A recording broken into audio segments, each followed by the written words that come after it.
আসসালামু আলাইকুম। কেমন আছেন সবাই? গত কিছুদিন থেকে আমি ভিডিও আপলোড দিতে পারি নাই, মানে একটা সমস্যার কারণে ভিডিও আপলোড দিতে পারি নাই।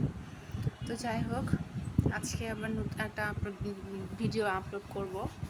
তো আজকে যেটা আমি রান্না করছি সেটা হচ্ছে রুই মাছ দিয়ে আলু পটলের ঝোল রান্না করছি। তো সেটাই আমি আজকে আপনাদের সাথে শেয়ার করব। আসলে আমি যেভাবে নর্মালি বাসায় যে রান্নাগুলো করি সেগুলোই আমি আপনাদের সাথে শেয়ার করি। আপনারা চাইলে ইজিলি এই রান্নাগুলো করতে পারেন বাসায়। আমি রান্নাতে তেমন কোনো আহামরি মশলা ইউজ করি না।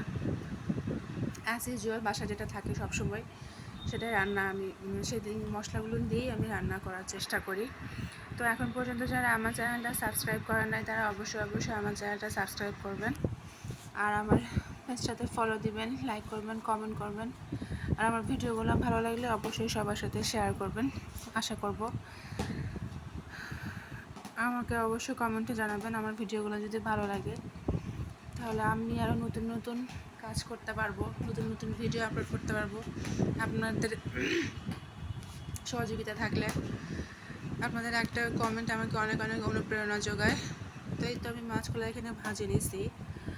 তো মাছগুলো ভাজার পর আমি এখানে পেঁয়াজটা একটু আদা রসুন বাটা জিরা বাটা দিয়ে মশলাটা সুন্দর করে কষাই নিলাম। তারপর এখানে আলুগুলো দিয়ে দিলাম, আর পটলটা আমি ভাজে রাখছিলাম আগে থেকে, সেই পটলটা এখন দিয়ে আর একটু কিছুক্ষণ কষাই নিব। খুব সহজ রান্না, যে কেউ রান্নাটা করতে পারবেন। আর যারা আপনারা নতুন রাঁধুনি আছেন তারা ওই রান্নাগুলো খুব সহজে ইজিলি করতে পারবেন। কষ্টের কিছু নাই, খুব সিম্পল ওয়েতে আমি রান্নাগুলো করি। তো এই তো মশলাটা কষাই নিয়ে আলু পটল কষাই নিয়ে আমি একটু ঝোলের পানি দিয়ে দিলাম। তো এখন আমি পানিটা উতলে নিলে আমি মাছগুলো দিয়ে নিব। খুব সহজ রান্না, সবাই রান্নাটা করতে পারে। তাই তো আমার রান্না হয়ে গেছে। মাছগুলো দেওয়ার পর আমি এখন চুলা থেকে তরকারি নামা নিলে আমার রান্নার কমপ্লিট। তো এই পর্যন্তই, সবাই ভালো থাকবেন আর আমার জন্য অনেক অনেক দোয়া রাখবেন।